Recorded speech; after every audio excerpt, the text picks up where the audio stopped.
Welcome, I'm the Deadwood Jedi. This is going to be another Raid Shadow Legends video, and we're taking a look today on the test server at Keeyra the Watcher. This is an interesting champion. I think she's very good. Probably not meta changing in any sense of the word, but I think for a lot of you, if you get her, she's going to be an excellent champion for you, especially for clan boss. This is where I want to test her out, because I think this is where she's probably going to be really, really nice. I do think this is a champion that's going to be exceptionally good in many of the Doom Tower bosses, specifically because of some of her passive abilities, and probably also for things like Hydra. She has a really nice passive ability that will place decreased attack on an enemy when they attack an ally with ally protection. So enemies that do AoE damage attacks, if you have ally protection up, they're going to be taking that debuff on pretty much every time. The rest of her kit's okay, not great for clan boss, but she's a defensive based champion, so she's going to be decent no matter what. But I think she's really going to be shining mostly probably in things like Hydra or Doom Tower bosses like perhaps Bommel. I'm not 100% sure, I can't test it right now. So, but against Doom Tower bosses, I think she'll be very, very good as well. But I want to test her in clan boss because I think she's kind of an interesting champion there, and maybe not meta, definitely not one of the best champions for clan boss, but she's very, very good because she brings some things that you absolutely need to survive. Basically everything you need to survive: ally protection, increased defense, and decreased attack. So between those three things, she's doing a lot of work for you. So that's what I want to do today. So we're going to take a look at her kit. We're going to go ahead and look at how I built her and the team that I'm putting her with, and then we'll see what she does in clan boss and kind of get an idea of, is this a champion that you want, and do you want to use her there, or would you prefer to use her elsewhere? Can't speak.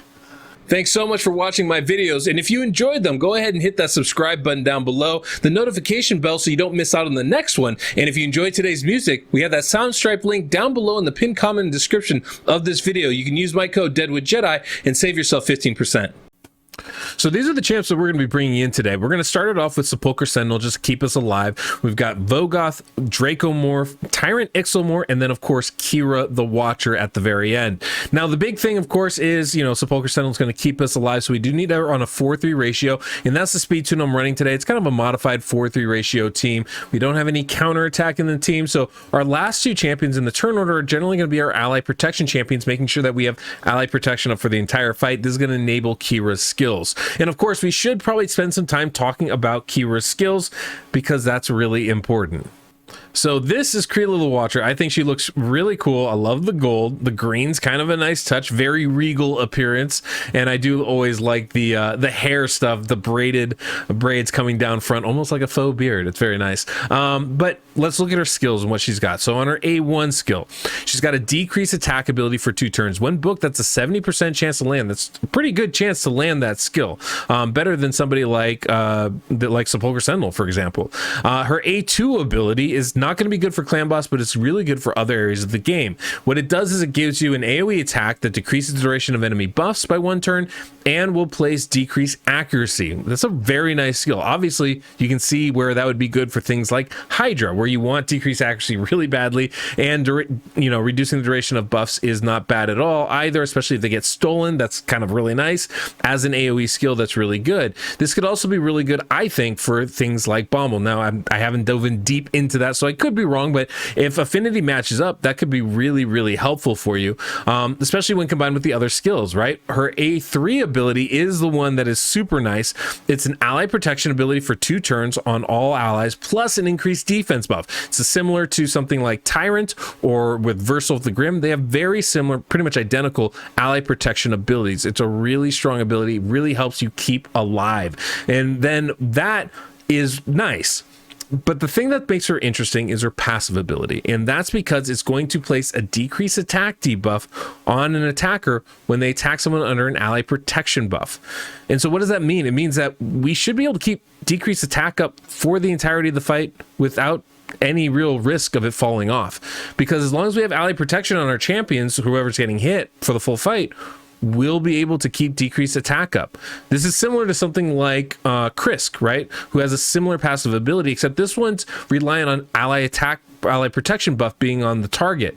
Krisk is just when Krisk gets attacked. Well, that doesn't always happen with Krisk. That can always happen if you build a team like I have here, where we're using 2 ally protection champions, and that's not just going to keep us alive, but really do a good job of keeping that decreased attack debuff up for the entirety of the fight. Should pair really well with a champion like a Skull Crusher. Now, we're not using Skull Crusher in this. I'm going to bring Tyrant in instead, but just so you understand, there are multiple ways that you can go about doing this and pairing it up. So I think she's a really, really good decreased attack champion for your team. Now, of course, as we look at the champions I'm bringing and how I've kitted them out, you'll notice that there's not like a lot of synergy going on here, right? I've Sepulchre Sentinel in a lifesteal set. I don't know, I just had it on her. 239 speed, good defense, pretty low HP. That could be an issue, but good crit rate, good crit damage. You'll notice no accuracy. I'm just using Keeyra for this decreased attack debuff. So I wanted to make sure I didn't have accuracy on Sepulchre Sentinel. And one of the advantages of using her in the team like this is you don't need to put accuracy in your Sepulchre. That's really nice. We also have Vogoth going on here, and he's going to help keep us alive. That's really the point of having Vogoth in this team. He's going to be able to put Leech on the boss. He's also going to heal us up when he takes damage. That's going to be essential for us staying alive. We've got Draco in here as well. Now, Draco obviously is in a stalwart set. That is going to help Draco stay alive despite having a lower defense threshold here. That's good for us. That's kind of what we're looking for. We also have Tyrant, really high HP and defense. He's there to keep us alive with that ally protection. Going to be vital that he survives. Same thing with Keeyra the Watcher here. Now, neither one are like fully optimized. I'd love them in stalwart set. I'd love more HP and defense on them both, but I just kind of threw kind of what gear I had on them to kind of see how it works. Now, you'll also notice Keeyra has a lot of crit damage. Now, for an ally protection champion, that's usually not something you want, but I wanted to see what kind of damage she does, and so I went ahead and built her with that. I'd probably recommend that you don't build her with crit damage. You just build her with crit rate, and because the crit damage is going to make her take more damage, and if she dies, believe me, the team will die. So that would be my suggestion as you're building it. But for this, I want to be able to showcase her and see what she can do. And so in that sense, I wanted to build crit damage on her. All right, this is a very simple team. It's a 1-1 ratio except for Sepulchre, who takes a double turn between the AoEs. Everybody's in like 170 to 178 or something like that. It is on the website, so you can find that in the pinned comment below if you want to find this exact speed tune. But it's affinity friendly. We're going to have ally protection up for the entirety of the fight. The stun should go to either Sepulchre Sentinel, Vogoth, or Draco. They're all different affinity. They're all the first 3 in the turn order. As long as the HP levels of Tyrant or Keeyra doesn't go down too low, we should be in great shape. And you'll see Keeyra right after the stun. She's going to place that ally protection buff up to help us for that first AoE. Comes with the increased defense, so we're all really set. You can see that right there. And then on the second AoE, that's when Tyrant's going to place that increased defense buff and ally protection. Now, with this particular tune, Sepulchre actually doesn't go last in the turn order, which means Tyrant absolutely cannot take the stun because he's not going to be protected with that block debuff ability. And that's pretty important, right? If you're taking the stun, if he loses a turn in there due to that, then that's going to really mess up the speed tune itself. But because we have Draco's same affinity, higher in the turn order, that's not going to be an issue for us. At least not until he takes a heck of a lot of damage. So that's why I had this set up the way it is. And it's an option for you out there, right? The clan boss doesn't care who has block debuffs up. He doesn't really recognize that as a skill to avoid or target. So it works out really nicely when trying to set up a team. As long as everybody has increased defense, we should be fine. And that's the case here. So we can kind of see how Keeyra does. I'm actually really interested to see the kind of damage she does and everything else. So obviously our timing, we want to make sure we get that decreased defense and weaken up first from Draco to really get a sense of the damage she can do. Now, her ally protection ability isn't a damage skill. It's one of the big negatives with her kit, but one of the only negatives that I can find. We do keep that decreased attack up. You notice it's still up for 1 turn. That's all we need from her. Really nice ability that she has here. And there goes her attack. 86,000 damage. It's not bad. It's not great. I definitely would not build her with crit damage. I don't think it's worth it. She's not that strong of a damage dealer apparently. So, and with the level of defense she has, with the crit damage she has, she should be doing more damage. Same thing with that A2 ability. Just clearly not doing enough for me to warrant putting that on her. I'd rather her survive. So ignore the crit damage.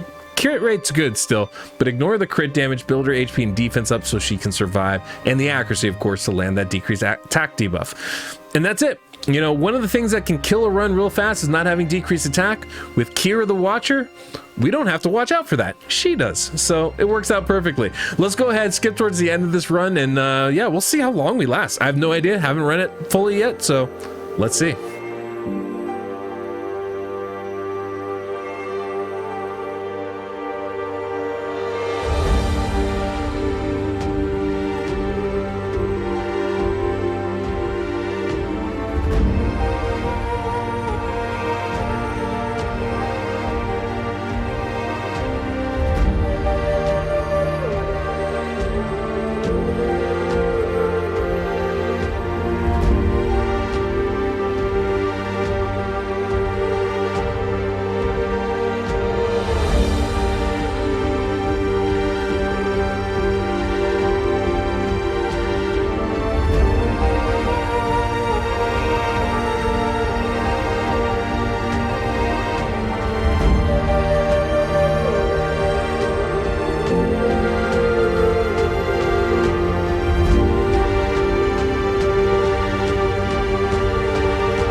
Okay, 28 million. I'll take that, because honestly, I thought this team was gonna die like on like around 18 million of damage. So that actually turned out pretty good, better than I was expecting.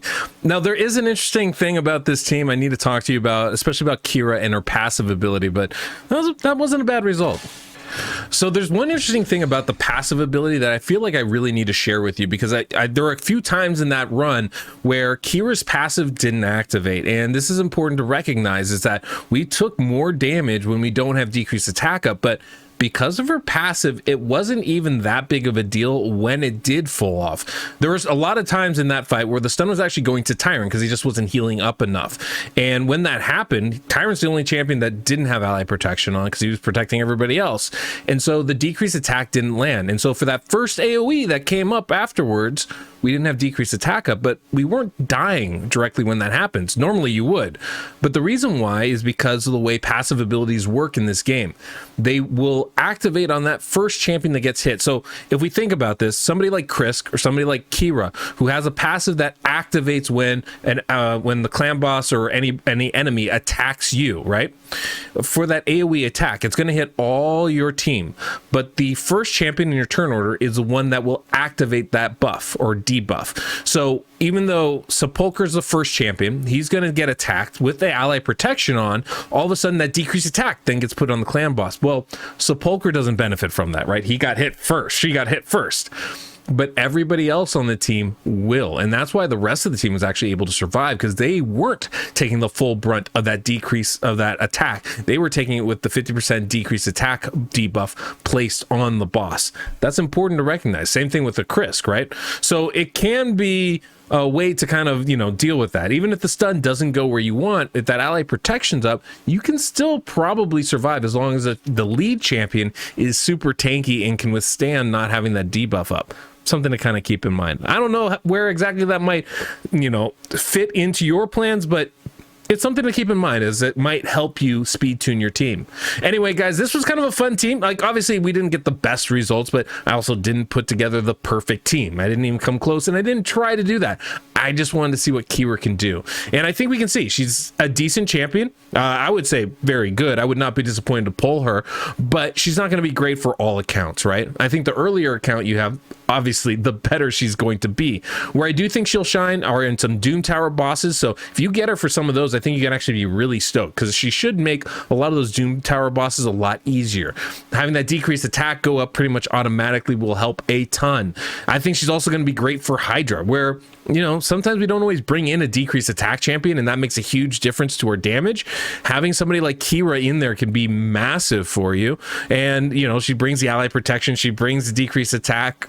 She also brings decreased accuracy. So she's bringing a lot to the table. I think that's really where she's going to shine most. But as you can see, she's a very good clan boss champion. Not great, but very good and worth bringing in. Not a damage dealer, though, so I wouldn't build her that way. Anyway, hopefully this showcase was helpful for you guys. You have an idea of Keeyra the Watcher, whether you want to watch her on your team.